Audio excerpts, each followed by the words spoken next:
Hello, fabulous friends and fans. This is Synchronicity University. I am your astrologer, Nadiya Shah, and this is your moment of synchronicity. This video is about the moon in Gemini, or the third house. So the moon in the astrological chart.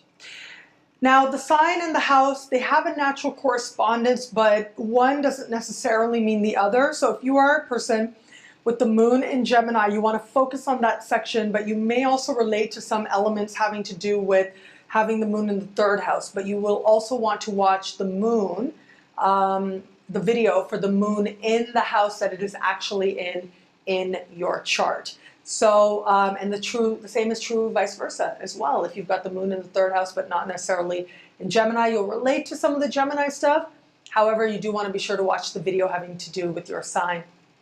So, if there ever was a sign, if there ever was a moon placement that indicated a need to have more than one thing going on, it would be these people. Now, I don't want to, make light of what can be really serious issues, but, when we think about like, attention deficit disorder, what is that really? An inability to just really be present and really focus in on one thing.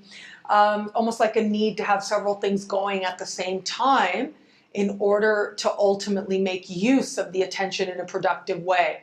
So these are people who need that. Like really, this is one way to work with this part of your chart. If you know that you are the kind of person who needs to be multitasking, if you're going to feel comfortable, that needs to have several things happening simultaneously, if you're going to need to feel comfortable, it would be these folks with the moon in Gemini. So that should give you a huge clue right there. Instead of trying to make yourself, they say like a round peg in a square hole. Instead of doing that, one of the great things about astrology is it can give us and help us shed light on ourselves, which in turn helps us to make the best use of exactly who we are, to utilize all that we actually are to fulfill our higher potential. And I think this becomes especially true when you've got moon in Gemini, because a lot of times people can be really hard on themselves for not being able to fully focus.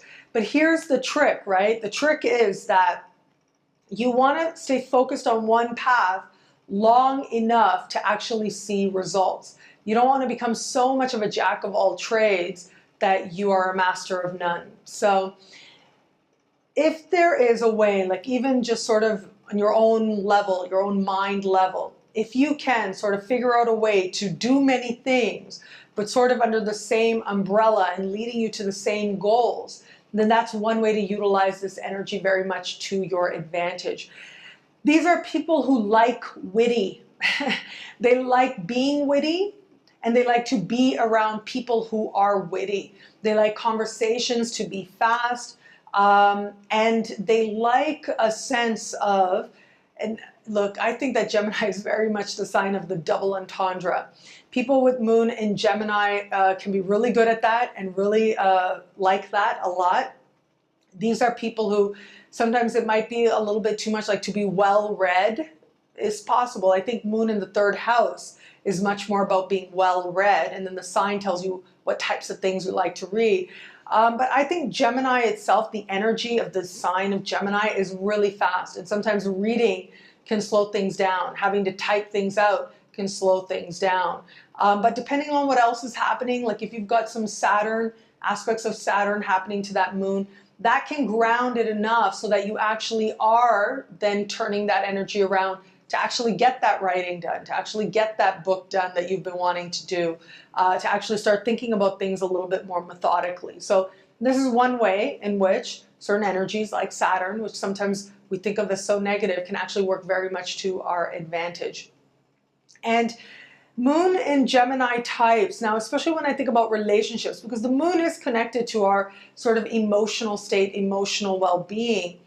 I do think that moon in Gemini types really need to feel like they are with somebody who feels like an equal, who feels like a sibling. Gemini is the sign of siblings. And so this is about really being comfortable with another person, feeling like you could just hang out with this person, talk about everything, be totally relaxed. That's what moon in Gemini tends to tends to find appealing and tends to be looking for. That's what ultimately they're going to respond to most on an emotional level as well.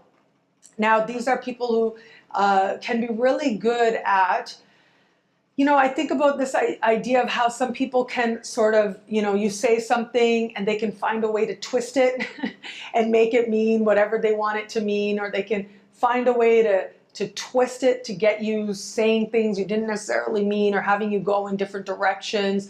These are people who would enjoy doing things like that, like considering the different meanings, considering the different pathways that words can take them down as well. And it really is through the study of the medium, right? Not necessarily the message. I know it's been said the medium is the message. That may be true, but the message is much more a Sagittarian thing. The medium itself is a Gemini thing. And so with Gemini, it has to do with really exploring a particular medium of communication. So whether that's, really getting comfortable with writing, really getting comfortable with talking. I mean, if there's any sign that finds a sense of emotional equilibrium and emotional understanding and satisfaction through the act of conversation, it really would be these types. All moon and air signs need to talk. They have a very strong need to talk it out. And this is especially true with moon and Gemini types. They got to talk it out. And they got to talk it out with somebody that they consider an equal, that they consider themselves on par with, someone that they would look at as an equal, a sibling, a cousin, even if it's just metaphorically so. So moon in the third house, this really has to do with perception, the processing of information on a level of mind as well. And this also has to do with the third house is connected to neighbors, siblings, cousins. So these are people who find a lot of support and find a sense of emotional comfort and ease within their immediate communities, okay? This isn't about the larger human community like we see with the 11th house. This is about your neighborhood. This is about the first area that becomes most familiar to you. And on a more immediate level, it's, where you live and the people who surround you, and as you go about your business, doing your little errands, as you run around your neighborhood, all of that is covered by the third house. And these activities tend to restore a sense of equilibrium and tend to bring great comfort. So these are people who are very likely to create a family where they live and to feel a sense of family, a sense of openness, and a sense of expansion among those they are surrounded with. So these are going to be the people who are going to be really active in the building, who are going to want to get to know everyone new who moves in, who are going to extend themselves, who are going to bring over a cup of sugar. These are the types. They tend to have the moon in the third house. These are also people who find that sense of comfort and want to spend a lot of time with and have particularly strong connections with siblings and cousins. Now, again, all else being equal, if you've got hard aspects of Saturn, hard aspects of Uranus, that can change things. But ultimately, wherever the moon is an area that's going to be constantly shifting, constantly changing. And on some level, you've got to go there if you're going to meet some really essential needs, if you're going to truly feel comfortable within yourself. And so these types are people who are going to need to, at different times, spend time with siblings and cousins, regardless of how they feel about them. Their feelings may change around these people from different times, but they need to have those times with these particular types of people. As I said, there's an element here that has to do with how you're perceiving the world and how you're communicating as well. Not so much what you're communicating and the philosophies, that's 9th house, but this has to do with a much more immediate level. And so these are people who are going to find ways to communicate differently as they move along. In particular, I do think that with this particular placement, it's like I think about, in all honesty, how our friends and the music we like and the school environment we're in, for example, can affect how we talk, the accent we have, the slang we're using, right? Very immediate sort of level. These are people who will go through different phases of identifying more closely with different types of people and will speak differently, will sound different at different phases of life, will use different vocabulary at different phases of life as well. So these are not necessarily people who are likely to stay constant throughout their lives, but these are people who are going to take on different vocabularies as they grow, not necessarily languages. Languages is ninth house, but more about what type of words they're using, how they're expressing themselves. All of these are going to go through changes at different phases in life. At times they'll find themselves more able to be articulate than they might at other times as well. Now the moon, because there is a constantly shifting quality with the moon can also feel a little insecure as well. So there might be times when they feel that maybe all they wanted to express wasn't able to come forward quite to their satisfaction. But for all that, there's always more to share. There's also always more to learn as well with moon in the third house. And these are people who really find a sense of comfort by going to and continually learning through taking little short classes, going to talks, going to things like book signings, and when your favorite writers come to your city and you go hear them speak at the bookstore.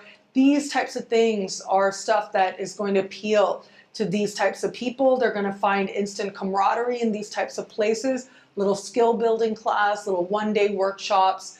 Ultimately, these are spaces where they're going to make connections on the one hand, but also they're going to find a sense of ease within themselves that will make every other area of life that much more easier to approach. Well, thank you so much for watching this video. Please keep your comments, questions, interactions coming. I absolutely love it. Facebook, Twitter, Google+, my website, nadiyashah.com, and YouTube comments as well. Thank you for watching. Until we connect again, take care. Thank you for watching this lesson as part of Synchronicity University. You can go online at synchronicityuniversity.com or click on your screen if you're on YouTube right now to access even more video lessons, to access horoscopes, interviews with some of the most amazing astrologers in the world, and so much more.